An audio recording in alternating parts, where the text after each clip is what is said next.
Welcome back to Wellness Wave Radio. Thanks for tuning in this morning to ride the wave with us. Each week our goal is to give you at least one suggestion that will make your life a little better. My name is Phil George. I'm a clinical biochemist, a certified personal trainer, and a health coach. Please remember that everything we discuss in the show is for informational purposes only and should not be taken as medical advice. In fact, I don't think we're being talking much about any kind of health today. I'd like to return a return guest and a multiple return guest, my good friend, Coach Kane. So welcome back to Wellness Wave Radio. Thank you very much, Phil. It's nice to be back. In fact, if you have a chance, if you go on, now we got to the big time, Jim. Now we got a YouTube station. Yeah. So if you go to Wellness Wave Radio on YouTube, you'll see all of the shows that we've had over here on Lester Cable. And we did a few shows. Mm-hmm. In fact, we don't have Megan up before, but eventually, when that lazy Art, the station manager that's over here, when he finally gets me the shows, we'll have everything up on YouTube. Because Art, he's going all over the place. He's going here. He's going here. He doesn't have time to do this stuff. So Art, we got to get that show back today. We get Megan up and all the rest of the stuff. But we really good show that is on YouTube with Ed, Ed Hippert. Ed Hippert, the living legend. Great show. But it was interesting, Jim. Right before the show, I asked you, where did you get that water bottle? Can you pick up that water bottle? Show it. And you said to me what? Well, I said my daughter gave it to me, and she's always watching out for me, and she thought, and I love it. It keeps it cold, and you've told me a few things about it. It's also healthy for you. You got one smart daughter. So what happens is, if you've been following the news at all, what's happened now? They're talking how bad plastic is. So even plastic bottles. What's happened is they're finding out plastic in people's arteries, Jim, in their arteries. And what happens is, this goes back into the little bit, I'm a biochemist, it goes back to a little bit of what they call inorganic chemistry. Inorganic, so organic chemistry, anything to do with carbon. If there's carbon in it, it's organic chemistry. If it's inorganic, no carbon. So just little bit of trivia there. So what happens, a crystal, right? You get a crystal like a snowball, right? It builds up. So you get the snow. So normally for a crystal to form, you have something called a seed. The crystal goes around the seed and gets bigger and bigger and bigger. So the theory is, what happens is, and they say that we eat a credit card worth of plastic, I think every year or something. So it's a lot of plastic. So people think if they're drinking out of a plastic bottle, there's no problem. But what happens is the plastic actually leaches into the water. And it's called microplastics or nanoplastics. They're so small you can't see it. But, our blood vessels are pretty small, so it gets stored in there. And then they think like your calcium that causes calcium artification in your arteries, it kind of builds around it. So that's what they're thinking. That's why I think plastic is so bad. So a lot of times, and Jim, I know you're a big-time tennis player. You're playing out in the heat. And what do I tell you all the time when you're playing out in the heat? What did I tell you to do? Oh, drink water. Drink water, but more than water. What did I give? Electrolytes. Electrolytes. Okay. Electrolytes. And I spill some in my water, So that's what happens. So what you want is, if you just drink too much water, actually, Jim, you can actually die from drinking too much water, because what happens, it depletes your electrolytes so much, and you need potassium to make your heart beat. So that's one of the issues. So a lot of people, you're out 90 degrees now, you're playing tennis, you're sweating profusely. And your shirt, and what happens, but your water bottle, the plastic water bottle is sitting out in the sun, right, Jim? Mm-hmm. And it's heating up, right, Jim? Mm-hmm. And that plastic is leaching into the water, Jim, and you're drinking a lot of plastic along with the water, and it gets into your arteries. So your very smart, clever daughter. Thank you, Mary Kate. What she did is, so what I recommend for you guys out there, and the other thing is, there's a whole thing now about plastic being everywhere. It's in the ocean. Our poor fish are eating it. We're eating the fish. We're eating more and more plastic. So instead of buying these things over and over again, buy one of these bottles. I recommend I get glass bottles and I put a thing around it so it doesn't break, or you can get stainless steel, and I believe that's aluminum. Okay, that's aluminum bottles. So these are where they don't leach into the water. So that's your one, hopefully we got more than one tip today, Jim. But that's your one tip today is throw away the plastic bottles, go out and email me, philgeorge@charter.net, and I'll send you what I recommend to do with, and once you buy it once, you're one and done, okay? And the other thing you can do is right down in Worcester, or they have them all over the place. You can, again, email me, philgeorge@charter.net. They have a thing online where you can find these springs, where there's no plastic in it. And they have these little spigots. Oh, yeah. You can go, you can fill up a big jug or stuff like that, and you can just refill it. So you don't even have to buy. You can save some money, because right down in Worcester by Polar, what they have is they have a big bank. I fill up a big giant thing, and I just fill my bottles with that. So when I go to do it, so it's only 50 cents a gallon. You get everything, and you can fill it up. So do that. But remember, if you're playing tennis, Yep. you're out hot. Make sure again, email me, and I'll send you the very specific electrolyte packs that I gave you. I have those packets. Yep, I have those packets. I'm set for my 4 o'clock match. Okay. So we're going to talk. Okay, we're going to talk about tennis today. And if you hate tennis, stay tuned, because it's a lot more than tennis. We talked before how kind of tennis mimics life, in the mental part of it. The other thing, this is a health show, and they found out that people that play racket sports, and I know you hate pickleball, but including pickleball, they live. I don't hate pickleball. they live, on the average, 5 years longer than the average person. And a few months ago, what I did is I took all of Jim's lab work, and you put them into this formula. There is a very famous scientist that's called Steve Horvath, and he calls it the Horvath clock. So we have two kinds of aging. One of it is our chronological age, how old we are in years, and there's our biological age. And we did Jim's, how old he is in actual biological terms, and Jim, how old are you, and how many years younger are you than what your average age is? 8. 8 years. And that we talked before with Eddie. The other thing is you playing tennis and stuff like that. That's kept you young. So Jim, why don't we talk a little bit about, you wanted to bring up in terms of how tennis mimics life. Well, what I do want to mention, Phil, back in the late 70s and the 80s, I would go up to Stowe, Vermont. Stowe, Vermont was the warm-up tournament for the U.S. Open. Why did I call it a warm-up? It was the same surface. And the prize money was $75,000. That's not much. Who would show up? The best, Jimmy Connors. I remember him. I was coming in early. I don't like to get up, you know that. I was coming in early with my wife for breakfast. He was staying at this top of the notch hotel, I believe the name is. But what I was impressed with, he was so excited to go practice. We forget that. We watch Wimbledon. I'm sure most people watch Wimbledon. You see Carlos Alcaraz, Barbara Krejcikova. You see the match, but you don't see what goes on. It's amazing even Novak would say, managing the points. What goes on between the points? That's what I'm interested in. That's why when I went to back to Stowe, I meet a gentleman by the name of Dr. Jim Lair, PTR Master Professional. And he's working with one of the Gullickson twins. And he has a book out, which is just book, not the same book, but it's Athletic Excellence Training Workbook, Jim Lair. So I studied, I researched. I want to interrupt you. Okay. So for the audience, so Jim Nair, he's a sports psychologist. So the other thing, you correct me if I'm wrong, because you're the expert on this, Jim. Most professional athletes have at least 3 trainers. Okay, one of them is watching the strokes. Yeah. Same with the pitcher, watching the pitcher. The other one is a strength and agility coach. Yeah. The moving correctly. We talked about that. Team. And the third one is the sports psychologist. Yeah.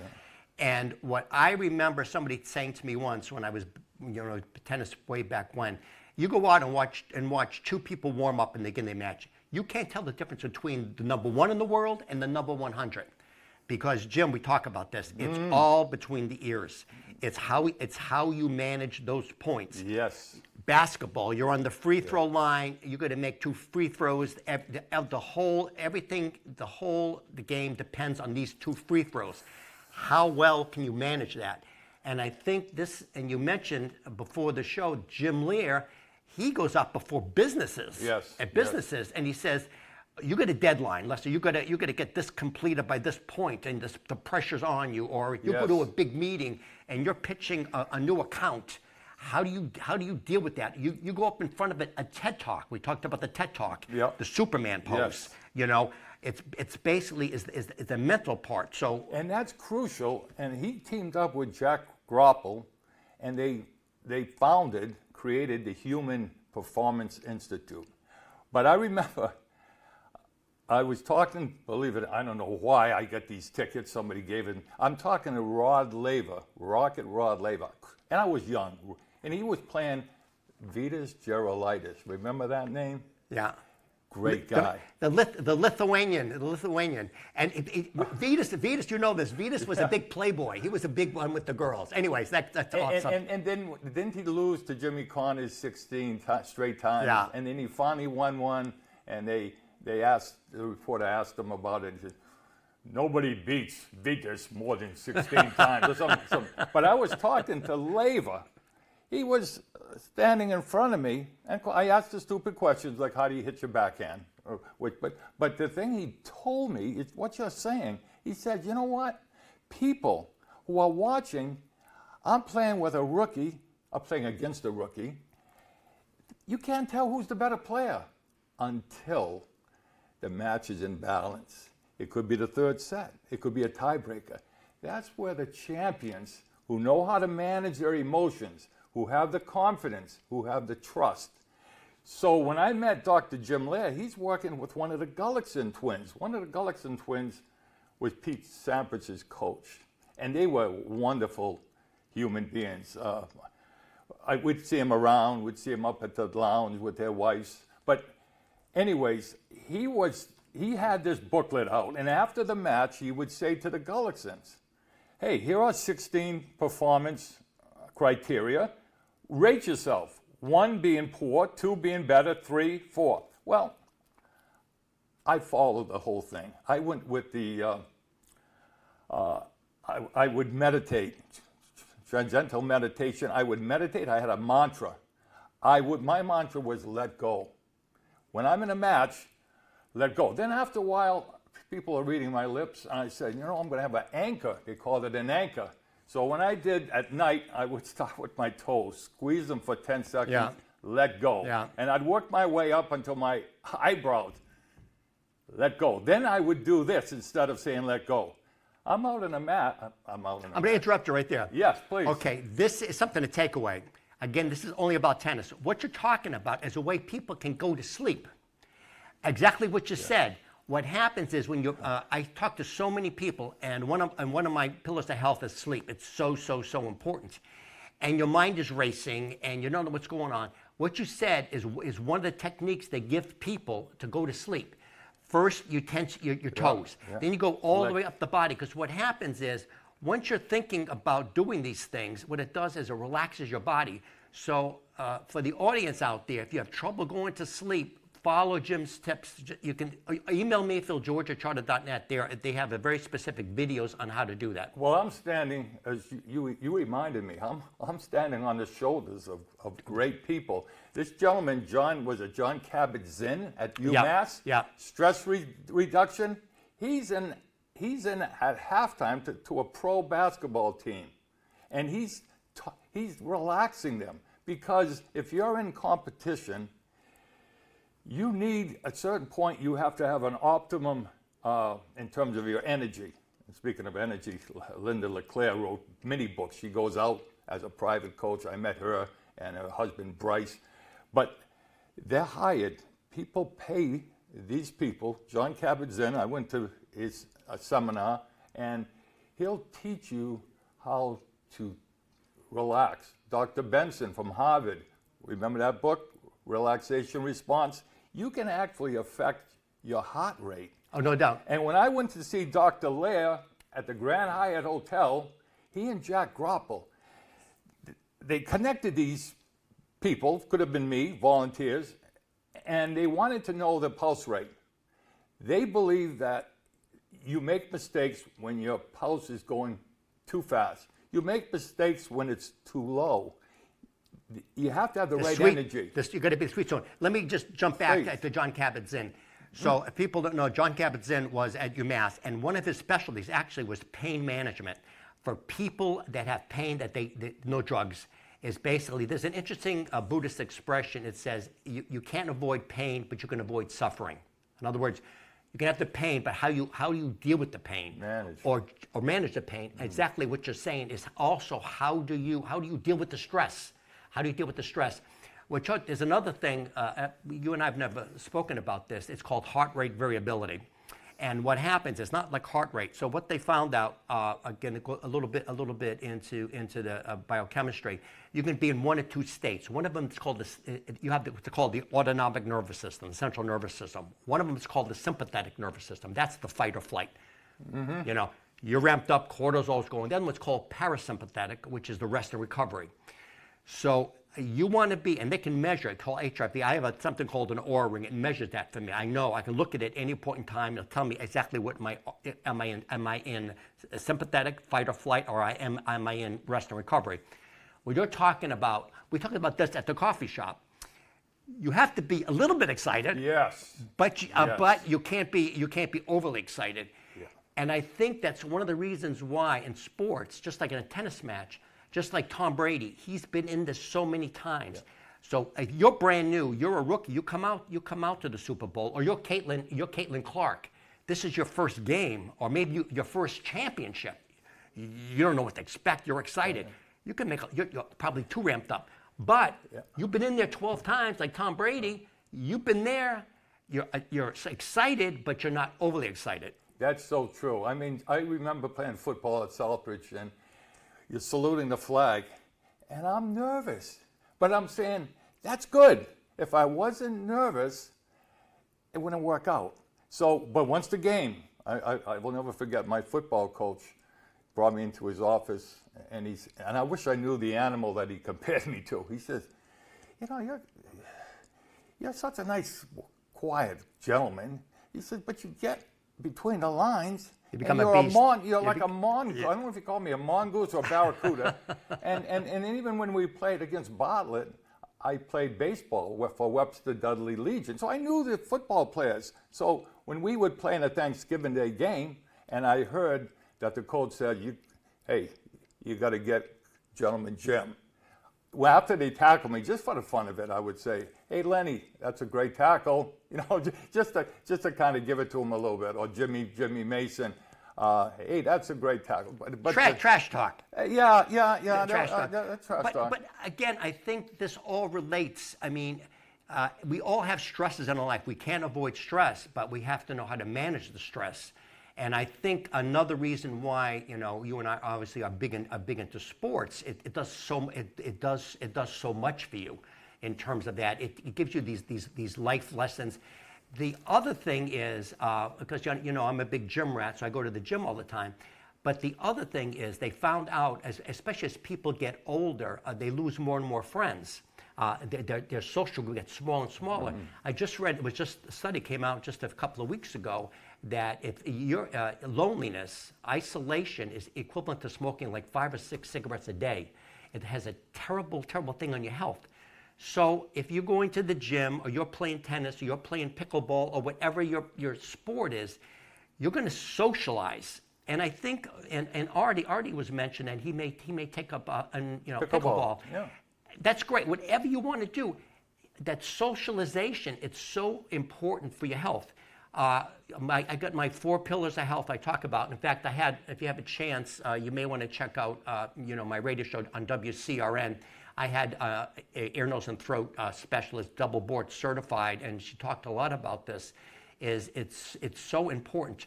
We're very tribal animals, Jim. We're tribal. We're like smart monkeys. We have to be around the other monkeys, right?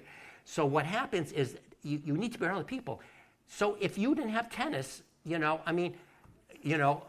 a lot of your friends would have died, or they would have moved away, or maybe they're in a hospital or in a nursing home. So, but you got these friends you see all the time. And I mentioned, sometimes I go to the gym, I just really enjoy just being around other people. And same with you. You made so many friends, so many connections, and you've impacted so many people's lives that you've taught. And tell us about tell us about the 85-year-old. Well, I can tell you a lot of. Well, I belong to the Holden Towers Worcester Tennis Club, and I'm not a stalker. I told you. And that's why I'm here to defend myself. No, but what I would do is I'm playing. Here come the police are at the door, Jim. I'm playing, as I'm playing, and I'm not playing for money, but I'm looking over at other people. Like, for example, Ginger, she's 87 years old. Last year I gave her a tip when she went up to a serve, don't throw the arm back. So she's playing two courts away from me. And I'm saying, gee, what happened? I'm saying to myself, what happened to Ginger? She's not doing what I told her to do a year ago. But anyways, I'm hoping and praying she's receptive. So she comes by and she says, hey, Jim, you got any tips for me? And I said, remember last year? And she said, oh, you're right. Oh, I'm going to practice it. You're so right. I understand what you're talking about. Even Sabalenka, the coach said to her pretty much the same thing. When you go to serve, you've got to kind of stop so that it kicks in. But she's one of them. Then I met Betsy. I mean, stop. Okay, so another thing, guys. You kick me if I'm talking too much. You're fine. I'm talking too much. Guys, 85 years old. 87 years old. She's out playing tennis, and she's looking to improve. She's looking, and I know you're crazy. You're out there in your backyard trying to improve. And, Video. We didn't mention this. He's PTR certified, which is one of the top certifications. And he's been all over the world with all the top tennis players. And this guy is looking to improve all the time. Whether it's tennis, whether you want to get better at your profession. You always want to be a lifelong learner, whatever that is, to improve. And I don't think you don't think it's wrong of me when I look around, and sometimes I say I would just like to just tell them. And 98% of the time, I get up the gumption to, excuse me, could I just, because I know there's just one part of that kinetic chain, and the teacher in me, I was a teacher for 35 years, and my mother wanted to be a teacher, but back then she had to work to support her brother, who was allowed to go to Rensselaer. But what I'm trying to say is I sometimes can't help myself. I'm playing with Rob, 2 courts down, this young woman and her boyfriend, or maybe she's married, that's not the point. She was so relaxed. Everything was going, but she had the famous dead arm. Yeah. And I said, if she could only get the arm up, and you'd have the symmetry, you have the balance. I did not. I resisted. I did not go up to her and say, excuse me. Some of the people know me around there. So like Betsy, guess what? She had trouble with the left hand. I said to her 15 years ago, use a forehand. Two-handed forehand. She's a tournament player. She plays two-handed forehands. So, anyways, I'm not a stalker, but I can't help myself, and I look for the good, like Jack, Topspin Jack. Yeah. I have a website.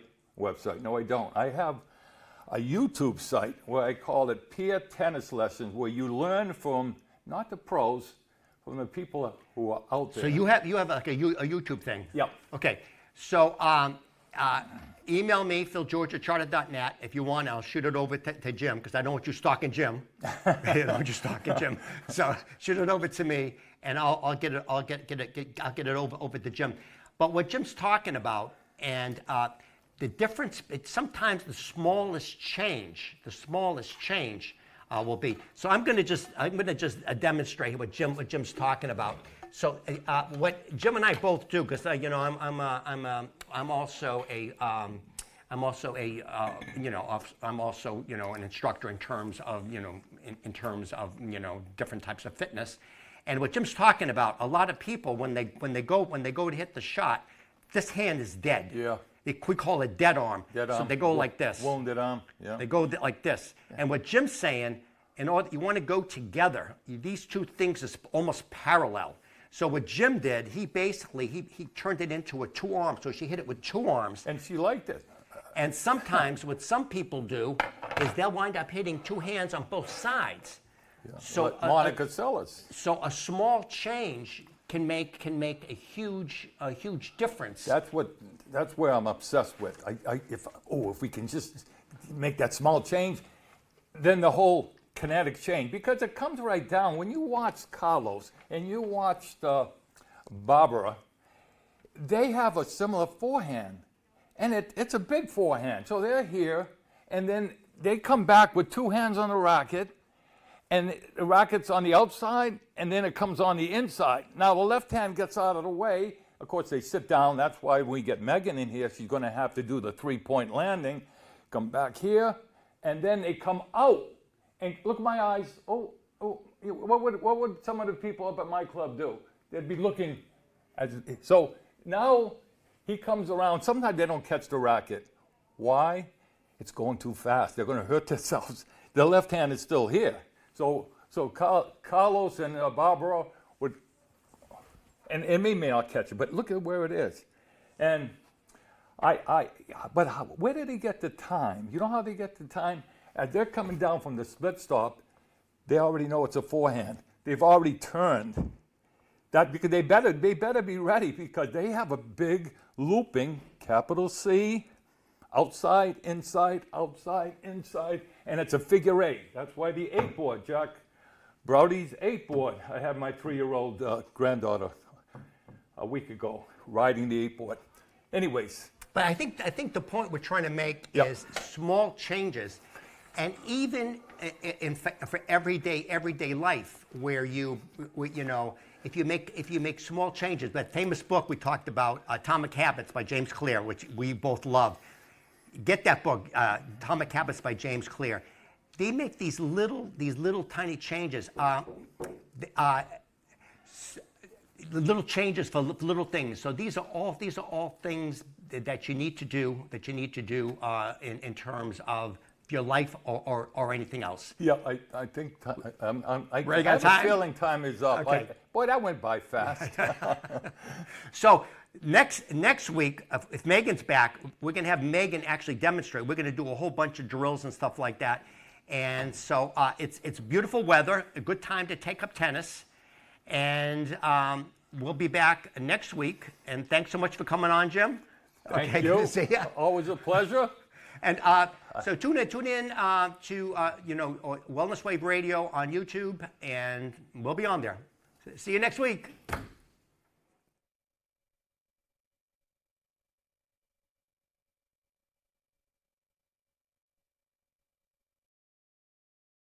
One of the most common questions I'm asked as a biochemist and health coach is, what are the best supplements to take? Choosing supplements is a tricky business. Many companies have poor quality control and questionable ingredients. In the past, I had to send clients to several different websites. I am now able to offer one-stop shopping for all the quality brands I recommend, with no shipping cost and a lower price in most cases. Just email me, philgeorge@charter.net, for a free consult.